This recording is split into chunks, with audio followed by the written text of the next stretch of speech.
Assalamualaikum warahmatullahi wabarakatuh. Perkenalkan, nama saya Jajang Wemahari dari program Studi Ilmu Ekonomi dan Keuangan Islam Universitas Pendidikan Indonesia. Pada kesempatan kali ini kita akan membahas topik yang insya Allah sangat menarik, yaitu mengapa harus ekonomi Islam.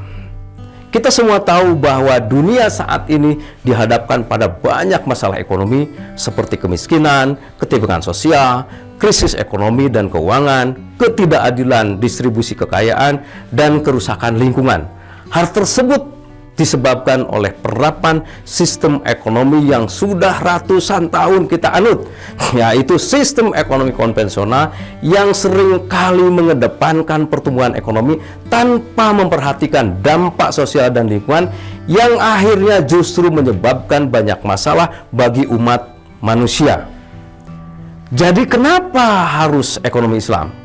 Ilmu ekonomi Islam adalah ilmu yang mempelajari aktivitas dan perilaku manusia secara aktual dan empiris, baik dari aspek produksi, distribusi, maupun konsumsi, dan cara bagaimana pemerintah mengatur sistem perekonomian berdasarkan syariat Islam yang diderivasi dari Al-Quran dan Sunnah, dengan tujuan untuk mencapai kesejahteraan dan kebahagiaan baik dunia maupun di akhirat kelak.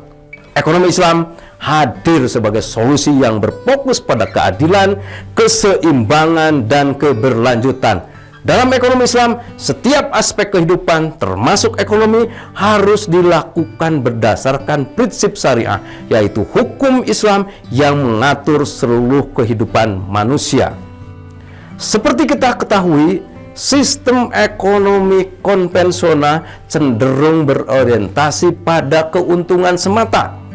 Dalam prosesnya sering terjadi ketimpangan distribusi kekayaan, eksploitasi sumber daya alam, dan ketidakpedulian terhadap kesejahteraan sosial.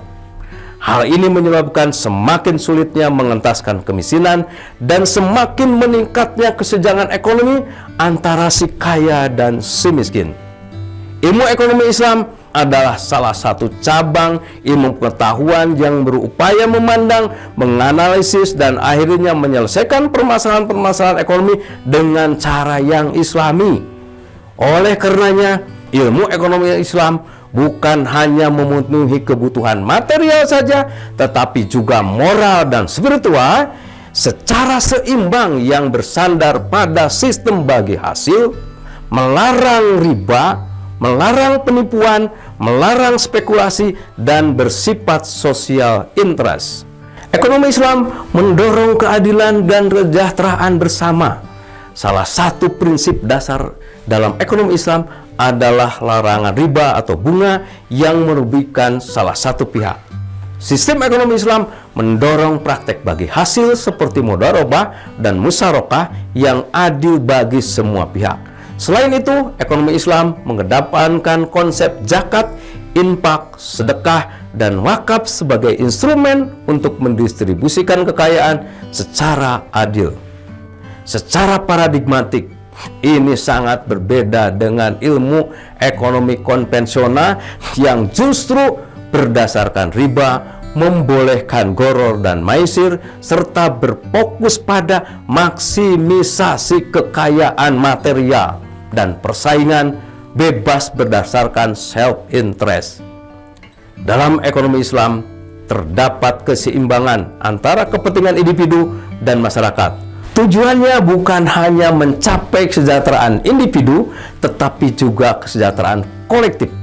Karena setiap individu itu diberi hak untuk memiliki dan mengelola harta, namun ada kewajiban sosial seperti zakat yang membantu pemerataan kesejahteraan di masyarakat. Nah, sekarang kita masuk ke salah satu elemen penting dalam ekonomi Islam, yaitu maqasid syariah atau tujuan syariah. Maqasid syariah adalah tujuan-tujuan utama yang ingin dicapai oleh syariat Islam dalam menjaga dan melindungi kehidupan manusia. Dalam konteks ekonomi, maqasid syariah bertujuan untuk memastikan keberlanjutan hidup yang baik bagi semua. Ada 5 tujuan utama maqasid syariah yang harus kita perhatikan dalam setiap aktivitas ekonomi. Yang pertama, menjaga agama.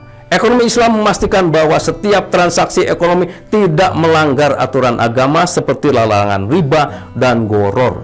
Yang kedua, menjaga jiwa. Kesejahteraan dan kehidupan manusia harus dijaga dengan menciptakan sistem ekonomi yang adil dan merata sehingga tidak ada yang tertindas. Yang ketiga, menjaga akal. Ekonomi Islam mendorong edukasi dan literasi keuangan agar setiap individu dapat berpartisipasi secara tepat dan bijaksana dalam kegiatan ekonomi. Yang keempat, menjaga keturunan. Transaksi ekonomi Islam harus memperhatikan kesejahteraan keluarga dan generasi mendatang, memastikan keberlangsungan ekonomi yang sehat untuk keturunan kita semua. Dan yang kelima, yang terakhir, menjaga harta.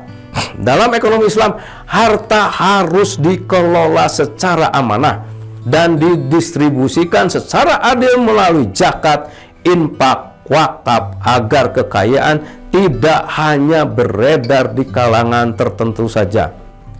Jadi, kenapa kita harus memilih ekonomi Islam?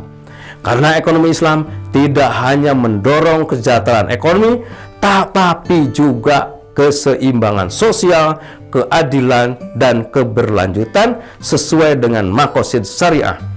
Sistem ekonomi ini menawarkan solusi yang berkeadilan, lebih manusiawi dan beretika dalam menghadapi tantangan ekonomi yang semakin berat baik dalam tataran nasional maupun global. Demikian materi singkat ini saya sampaikan. Terima kasih atas perhatiannya. Semoga penjelasan ini bermanfaat untuk menambah semangat dalam kita mempelajari lebih lanjut tentang ekonomi Islam. Wassalamualaikum warahmatullahi wabarakatuh.